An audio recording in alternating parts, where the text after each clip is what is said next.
हम जिस दिल्ली की बात करते हैं वो एक यूनियन टेरिटरी है, कोई राज्य नहीं है। बार बार दिल्ली के मुख्यमंत्री द्वारा राज्य के अधिकार मांगना और ये सारा विपक्ष आज जो गठबंधन बनाकर उनको समर्थन कर रहा है, ये अपने आप में बहुत ही विचित्र की बात है। ना जाने कैसे कैसे अपशब्द बोलकर दिल्ली के मुख्यमंत्री ने, जो यहां पर कांग्रेस के लोग बैठे हैं, डीएमके के लोग बैठे हैं, जितनी भी पार्टी आज उनको समर्थन कर रही है, कि आज वो सारी बातें सोचकर भी बहुत ही अपमान सी स्थिति हो जाती है कि कैसी बातें गठबंधन को बोला। और आज ये सारे नेता उनके साथ में बैठकर मिलकर उनको सपोर्ट करते हैं। मैं अपनी बात को 2 लाइन से शुरू करूंगा कि जिनका विरोध करने राजनीति में उतरे, आज करने को गठबंधन उनके यहां पर प्राइवेट जेट से उतरे।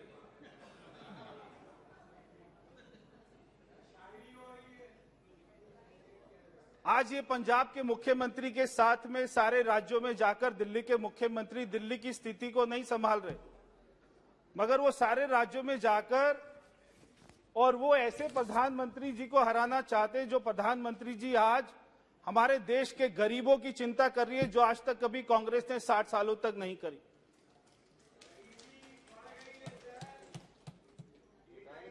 मैं बताना चाहता हूं कि दिल्ली, हम जिसको भारत का दिल कहते हैं, वो देश की राजधानी है और विश्व में जितने बड़े बड़े देश हैं, वहां की जो राजधानी होती है उसका संचालन का अधिकार वहां की केंद्र सरकार के पास होता है। हमारी दिल्ली में ये संसद भवन भी है, तो हमारी दिल्ली में सारी नेशनल एजेंसीज के हेडक्वार्टर भी हैं। हमारी राजधानी दिल्ली में सुप्रीम कोर्ट है, तो हमारी राजधानी दिल्ली में सारे विदेश के एम्बेसीज भी हैं। अब ये सारे अधिकार को चलाने के लिए किसी एक राज्य के मुख्यमंत्री, दिल्ली के मुख्यमंत्री को नहीं दिया जा सकता। जब आज हमारी राजधानी दिल्ली की बात आती है तो हमारे देश की छवि, हमारे देश की विश्वसनीयता, हमारे देश का वैभव, हमारे देश की प्रतिष्ठा, ये सारे अपना विश्व के पटल पर ताक पर होती है। जब देश का ऐसा कोई जिला नहीं है जहां के लोग दिल्ली में नहीं रहते, तो आज हम दिल्ली को मिनी इंडिया भी कहते हैं, इसमें कोई गलत बात नहीं।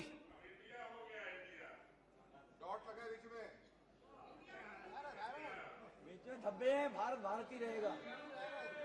मगर बार बार दिल्ली के मुख्यमंत्री को हम ये कहते हुए सुनते हैं कि मुझे राज्य के अधिकार चाहिए, ट्रांसफर पोस्टिंग के अधिकार चाहिए। एक आदमी दुकान पर जाता है टीवी खरीदने के लिए और वो वहां पर सारा मुआयना करके बोलता है मुझे ये वाला टीवी खरीदना है। वो दुकानदार बोलता है आपको नहीं देना ये वाला टीवी, और वो अगले दिन फिर जाता है मफलर पहनकर, फिर कहता है मुझे ये वाला टीवी चाहिए, तो वो दुकानदार फिर से मना कर देता है। वो अगले दिन फिर जाता है टोपी पहनकर, मफलर पहनकर, मुझे ये वाला टीवी चाहिए, वो दुकानदार फिर से मना कर देता है। तो वो आदमी पूछता है कि आप ये मेरे को क्यों नहीं बेच रहे? वो दुकानदार कहता है ये टीवी नहीं है, ये माइक्रोवेव है। तो ये दिल्ली का मुख्यमंत्री बार बार कहता है मुझे राज्य के अधिकार चाहिए। ये राज्य नहीं है, ये देश की राजधानी है और हमारी यूनियन टेरिटरी है।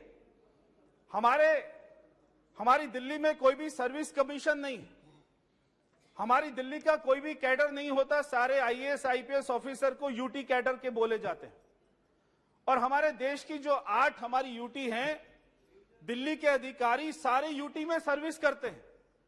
अब एक किसी राज्य के मुख्यमंत्री को सारे राज्यों का सारी यूटी का अधिकार दे देना कि हमारे दिल्ली के अधिकारी का ट्रांसफर दिल्ली के मुख्यमंत्री लक्षद्वीप में करेंगे और वो जम्मू कश्मीर में करेंगे, लद्दाख में करेंगे, ऐसा कैसे हो सकता है? तो ये संभव ही नहीं हो सकता। वो जो अधिकार मांगते हैं वो क्यों मांगते हैं?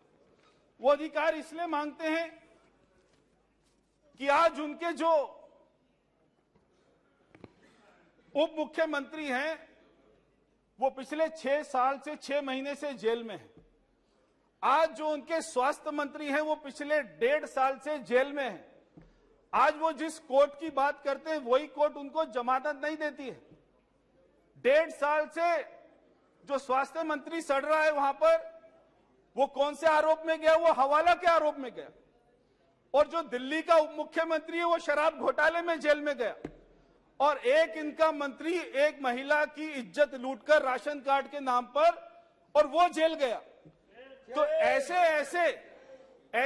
इनके मंत्री जो आज जेल में जा रहे हो और जिनको कोर्ट जमानत नहीं दे रही, ऐसी सरकार दिल्ली में बैठी हुई है।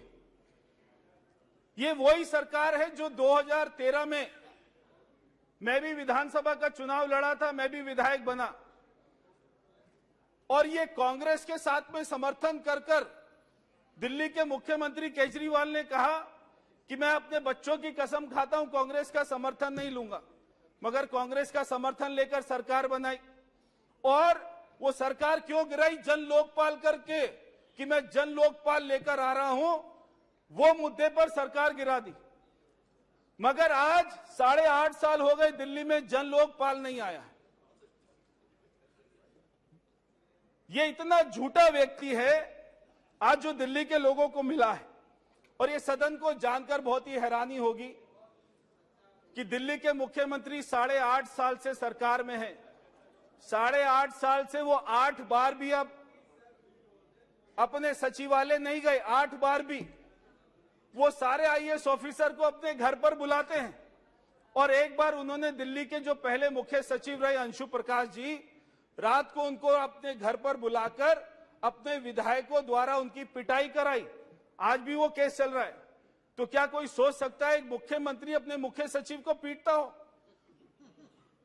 एक मुख्यमंत्री आईएएस ऑफिसर को बुला के उनकी बेइज्जती करता हो और वहां पर उनको गालियां देता हो, और फिर ये बात करते हैं कि आईएएस ऑफिसर की ट्रांसफर पोस्टिंग का अधिकार हमें मिलना चाहिए। जब दिल्ली में कोविड आया तो ये वही मुख्यमंत्री है दिल्ली के जिन्होंने हमको संभालने की बजाय, गरीब लोगों को संभालने की बजाय, यूपी बिहार के लोगों को संभालने की बजाय लाखों लोगों को बॉर्डर पर भेज दिया मरने के लिए कि आप अपने अपने राज्य चले जाइए।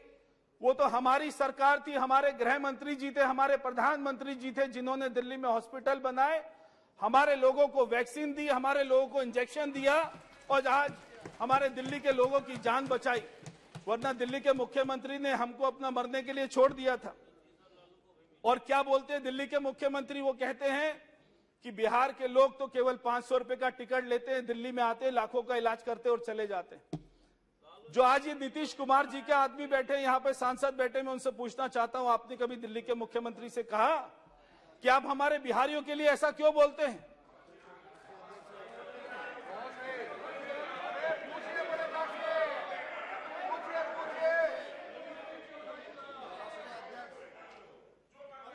और दिल्ली के मुख्यमंत्री क्या कहते हैं?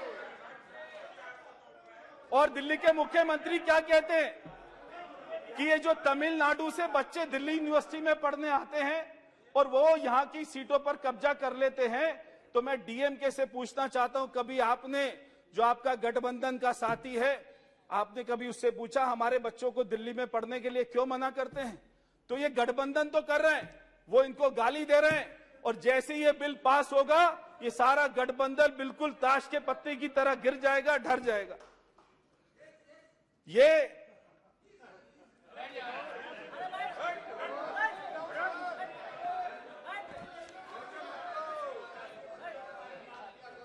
एक बार दिल्ली के मुख्यमंत्री कहते हैं हमारे दिल्ली पुलिस के सिपाही, हमारे दिल्ली पुलिस के अधिकारी जो उनकी सुरक्षा भी करते हैं, उनके मंत्रियों की भी सुरक्षा करते हैं, दिल्ली का मुख्यमंत्री कहते हैं कि दिल्ली पुलिस के ठुल्ले।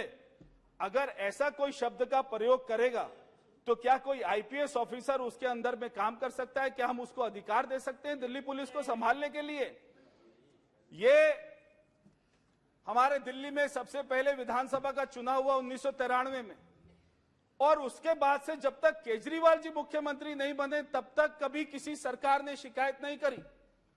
हमारे यहां पर बीजेपी की सरकार रही तो ऊपर कांग्रेस की और हमारी दिल्ली में कांग्रेस की सरकार होती थी, ऊपर हमारे अटल बिहारी वाजपेयी जी की बीजेपी की सरकार होती थी, मगर आपस में कभी कोई नहीं लड़।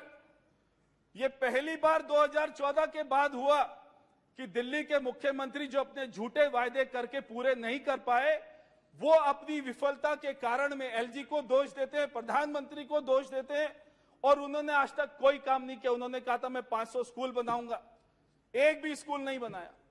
और वो कहते थे 50 कॉलेज बनाऊंगा, एक भी कॉलेज नहीं बनाया। और उन्होंने कहा था 20 हॉस्पिटल बनाऊंगा, एक भी हॉस्पिटल नहीं बनाया।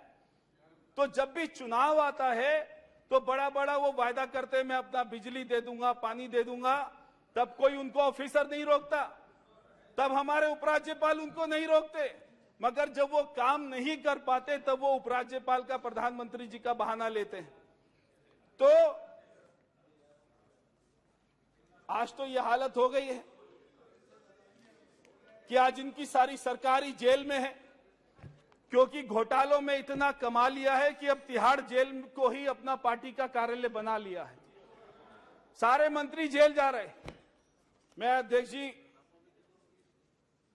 इस बिल का समर्थन कर रहा हूं और यहां पर जितने गठबंधन के लोग बैठे हैं उनसे भी कहना चाहता हूं कि ये अगर आप जो इसको अधिकार देने की बात कर रहे हैं ना, अगर इसको अधिकार मिल गया तो अभी इसने पीछे एक हमारे दिल्ली में फीडबैक यूनिट बनाया था, और वो फीडबैक यूनिट में हमारे एलजीओ ऑफिस का, सभी सांसदों का, सभी बीजेपी के विधायक का, आईएएस आईपीएस ऑफिसर का इसने फोन को अपना टैप करना शुरू कर दिया था।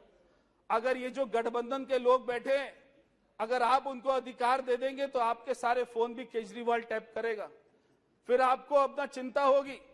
इसलिए मैं ये बिल का समर्थन कर रहा हूं और आखिर में 2 लाइन बोलकर अपनी बात को समाप्त करता हूं कि अन्ना आंदोलन के वो महान असूल वो सारे यमुना में बह गए और रामलीला मैदान से निकलकर सरजी आज केवल अपने विज्ञापन में सिमट कर रह गए।